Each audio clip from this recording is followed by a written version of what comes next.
What's up, everybody? Derek Anderson, the DA. And yes, finally, it is Marvel's week. All right, the Marvels drops this week on Thursday. You can go and check it out in theaters. Finally, we've been waiting and debating for oh so long, right? Not really. Okay. Everybody is saying automatically this thing is about to be an absolute bomb. We've been discussing how big of a bomb it's going to be. That's really the question. How much money is this thing going to lose? A little bit or a lot? And already we can see ticket pre-sales, according to comicbookmovie.com, ticket pre-sales said to be pacing behind DCEU flops like Black Adam and The Flash. And yeah, those were both absolute humongous flops. Let's go ahead and take a look at those numbers real quick. Yeah, so you can see Black Adam, which came out last year, $393 million in the overall box office. Not a good number, especially considering how much money was spent to make this movie. And the same thing with The Flash that came out earlier this year, even worse, $270 million worldwide. And yeah, Flash had the worst of those openers, only $55 million. Only $55 million opening weekend. That's terrible. For a big time comic book movie, you know, you would expect it to at least come somewhere in that neighborhood of $100 million. If you can't bring in at least $100 million after you've spent 250 plus on a film, there's no chance of you making your money back. You've almost lost it right then and there on opening weekend. And these are the latest numbers from Box Office Pro. The Marvels right now tracking $45 million, down another 2% from the previous totals that we looked at before. So yeah, nobody's coming to watch this movie. As a matter of fact, its entire domestic run, this is the domestic total run, it's coming in at $109 to $156 million for the entire domestic run. And that's probably what you would want from your opening weekend when you've spent $250, $260, $270 million like the Marvels has spent. You want to bring in somewhere in this range for your opening weekend, not your entire domestic run. Nevertheless, that's what it's looking like right now for the Marvels. And you guys know we've been keeping our eye on this screen, this particular screen right here. This is the first IMAX showing in my local area, 5:45 p.m. on a Thursday evening. So plenty of seats available. Nobody's coming to check for this at all. And the reason that we keep looking at the IMAX screen, IMAX is important. It's one of these premium screens that Disney was eager to get their hands on, you know, after Dune 2 dropped out. After Dune 2 dropped out, everybody was eager. Oh, hell yeah, let's go ahead and grab these screens. And so they came, rushed in, grabbed this particular screen and said, yeah, throw Captain Marvel on that. But yeah, as you can see, plenty of seats. It's probably going to still be getting some walk-up traffic as we get closer to it. Nobody's checking for this. And then how many of y'all saw this? The Flirkin live stream that they promoted, right? This is Nerdrotic's post right here. Oh, no, no, no, no. The Kitty Livestream to promote the Marvels. They really know what's left of their audience. Yeah, we saw this pop up on the Pro Show. I was on WDW's Pro Show at that moment, and this thing popped up, and everybody was like, wait, what the heck is going on here? And yeah, this is what was actually happening. I'm not going to click it because we're probably going to get struck.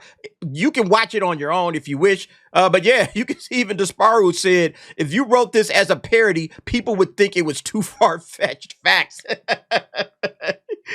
And then Ryan Kennel was like, yeah, these cats are scabs.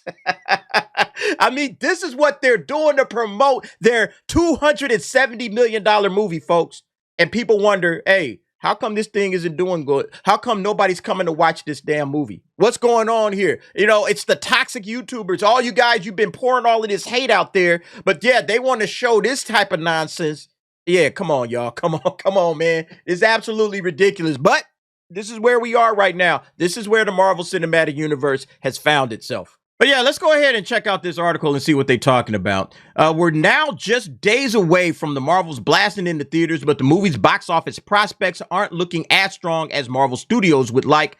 Deadline believes there's a chance Captain Marvel's sequel will open with less than $70 million, an even lower figure than the Eternals' $71.2 million in 2021. Bear in mind, that dropped at a time many moviegoers were uncertain about returning to theaters. Yeah, a lot of people didn't go and check that out. It's worth noting that this information is based on ticket pre-sales, as they're said to be pacing behind both Black Adam and The Flash, which debuted at 67 and 55 million respectively. Many people might be waiting on reviews or word of mouth given the MCU's recent hit and miss track record. What this means for Captain Marvel, Miss Marvel, and Photon moving forward is hard to say, though they all could be relegated to supporting character status in future projects rather than the lead stars of their own. 100%.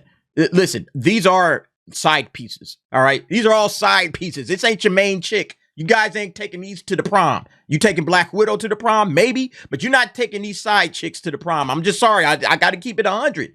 It feels like Captain Marvel, number one, Carol Danvers, she's never felt, in my opinion, to be somebody that can carry her own story. She feels like somebody that just comes in and supplements an existing story, add her to the Avengers with a bigger cast, something like that. It doesn't feel like, oh, okay, I like this character on her own. She's great. She has a great story. She's very interesting. I like this character, even in the comics. That's why Captain Marvel had to be constantly rebooted in comics again and again and again, because there's no interest in this character. And the same thing goes with Miss Marvel. The same thing goes with Photon. There's no interest in these. They're side chicks. You ain't going to put a ring on this. You're not doing it. You're going to, hey, you know what? I'll see you tomorrow. It's like this post that I put up yesterday, right? How it started and how it's going, right? This is how it started. Oh, man, we was excited for this. The Avengers, the first Avengers, all of these cats meeting up together. Man, it was a nerdgasm going on. Then you get down to this. This is how it's going right now, man. The side chicks have showed up. It's like, man, you want lobster? Nah, I'm thinking Burger King. You know what I'm saying? I mean, I'm just keeping it 100 with y'all, man. That's how I see it. Where has it seemingly gone wrong for the Marvels? The SAG-AFTRA strike certainly hasn't helped, as Marvel Studios has been unable to use the sequel's A-list cast to generate any sort of excitement for the movie. That also meant missing Comic-Con, obviously, while the absence of late-night chat shows has left Marvel with only TV spots and social media posts to try to reach filmgoers. Yeah, I don't know who watches all the late-night talk shows. I don't really watch those myself. I've never watched a movie based on watching somebody's interview on a Johnny Carson or a David Letterman. I know I'm showing my age, but I've never watched them film based on that type of stuff. It's always been on the hype that's built up. The movie poster, I think, is bigger for me, and the trailer. Trailers, movie posters, that's what brings me in. The stars talking about it, and I don't really care about all of that.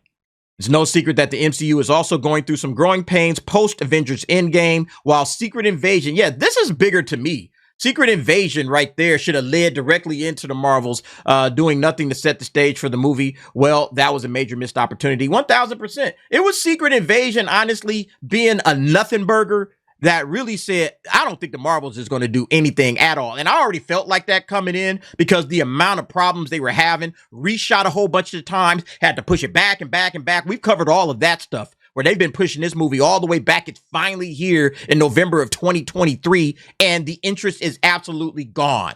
Nobody cares about this. Nobody cares about the side chicks that they're about to put up in this thing. So, yeah, the box office results are going to be exactly what we expect them to be. I don't think this thing is going to make any money. It's going to lose and flop spectacularly. And you know what? I'm here for it, because Marvel has been messing up for far too long, and they need this wake-up call. Anyway, folks, you guys let me know what you think. Are you going to check out the Marvels? I will have my out-of-theater review the moment that I watch it. I will come right out of the theater. I'll tell you exactly what I thought about this film, if it's worth watching, or you know what? Go ahead and just wait for Disney+. But you guys let me know what you think. Jump down in the comments. Give me your thoughts and opinions on that. And thanks for watching. See you next time.